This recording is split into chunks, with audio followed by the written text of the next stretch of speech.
Sur Velvet Vault Luxury, nous explorons les destins les plus puissants de la planète Fortune. Aujourd'hui, focus sur Myriam Adelson, médecin spécialisé dans les addictions, devenue l'une des femmes les plus riches du monde après avoir hérité de l'empire Las Vegas Sands. Entre médecine, politique, médias et sport professionnel, son influence dépasse largement les casinos. Comment est-elle passée des hôpitaux au sommet du pouvoir mondial? Voici son histoire.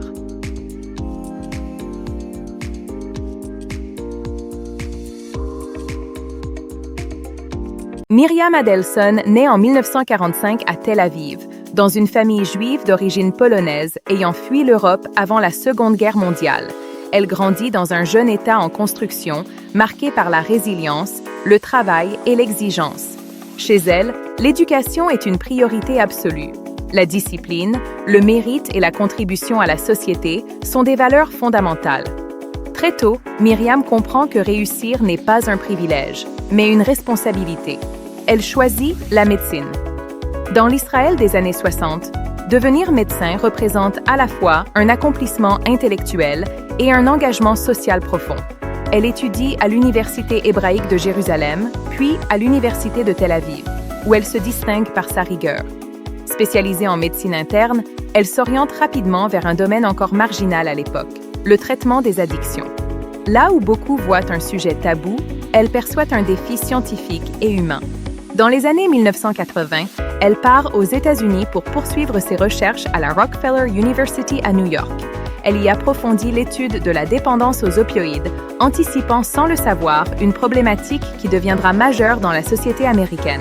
Son approche est à la fois méthodique et profondément humaine. Pour elle, l'addiction n'est pas une faiblesse morale, mais une maladie qui exige traitement et compassion. Elle contribue à la création de cliniques spécialisées aux États-Unis et en Israël, participant à l'élaboration de protocoles innovants qui aideront des milliers de patients. À ce stade, Myriam Adelson évolue loin du luxe et de la finance. Son univers, ce sont les hôpitaux, les laboratoires, les conférences médicales. Sa richesse est intellectuelle. Elle accumule savoir, expertise et respect académique. Rien ne laisse présager qu'elle deviendra un jour l'une des femmes les plus riches du monde. Et pourtant, en 1989, une rencontre va redéfinir son destin, la faisant passer des salles de recherche au sommet du pouvoir économique mondial.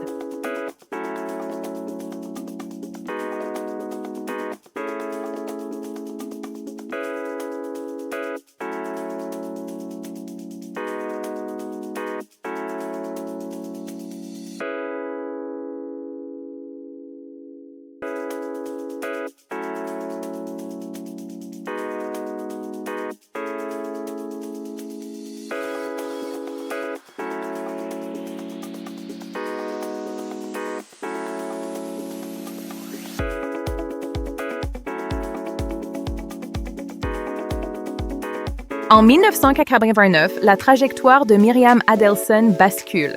Cette année-là, elle rencontre Sheldon Adelson. Lui est déjà un titan des affaires, à la tête de Las Vegas Sands. Visionnaire, il ne se contente pas d'exploiter des casinos.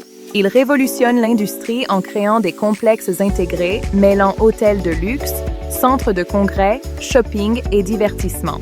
En 1991, il se marie. C'est l'union de deux mondes. La rigueur scientifique et le capitalisme spectaculaire, une complémentarité qui deviendra leur force. À Las Vegas, The Venetian s'impose comme une icône du luxe immersif. Puis, l'expansion s'accélère en Asie. À Macao, le Venetian Macao devient l'un des casinos les plus rentables au monde. En 2010, Marina Bay Sands à Singapour redéfinit l'architecture du divertissement. 3 tours reliées par une plateforme suspendue dans le ciel, un symbole mondial de puissance et d'audace. Pendant cette ascension fulgurante, Myriam n'est pas en retrait. Elle conseille, structure, influence. Son esprit analytique apporte équilibre et vision stratégique. Alors que Macao devient la capitale mondiale du jeu, les revenus explosent. Les Adelson entrent parmi les plus grandes fortunes de la planète. Mais pour eux, l'argent est un levier.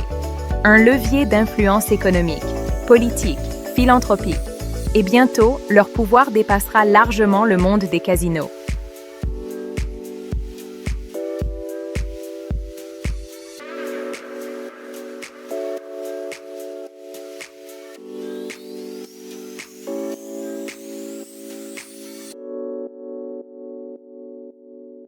À mesure que Las Vegas Sands s'impose sur la scène mondiale, l'influence de Miriam Adelson dépasse largement le divertissement.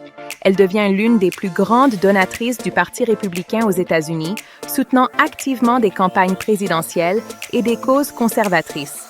En 2018, elle reçoit la Presidential Medal of Freedom des mains de Donald Trump, consacrant son engagement philanthropique et son poids politique.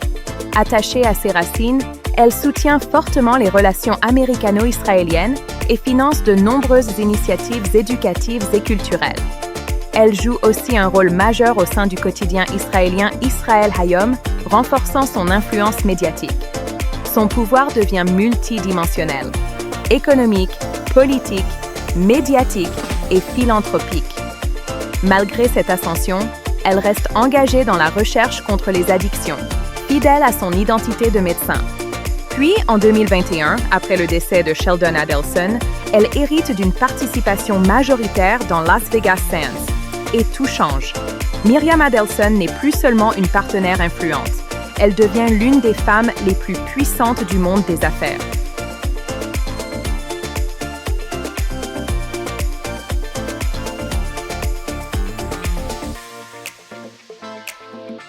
En 2021, après le décès de Sheldon Adelson, une nouvelle page s'ouvre pour Miriam Adelson.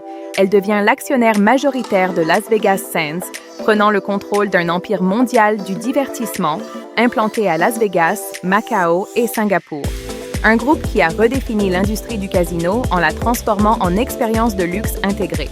Avec une fortune estimée à plus de 30 milliards de dollars, Miriam Adelson entre officiellement dans le cercle restreint des femmes les plus riches et les plus puissantes du monde.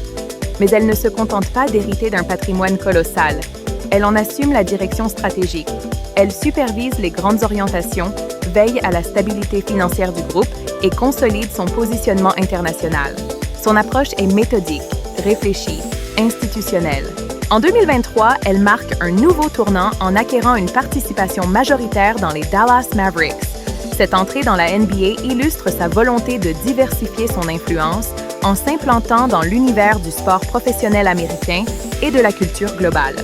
Aujourd'hui, son quotidien se partage entre résidences privées, conseils d'administration, engagement politique et gestion d'actifs stratégiques majeurs.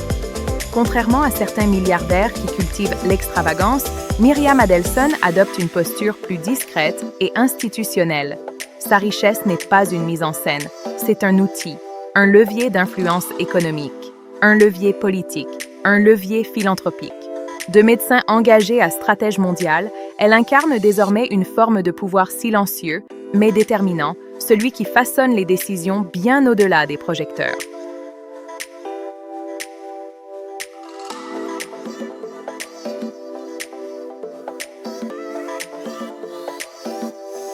Miriam Adelson n'est pas née héritière d'un empire de casino. Elle est devenue l'une des femmes les plus puissantes du monde en combinant science, stratégie et héritage. Son parcours illustre une vérité fondamentale du luxe ultime. Le pouvoir ne réside pas seulement dans l'argent, mais dans l'influence. Merci d'avoir regardé Velvet Vault Luxury. Abonnez-vous pour découvrir les trajectoires extraordinaires des personnalités les plus fortunées et influentes de notre époque. À très bientôt.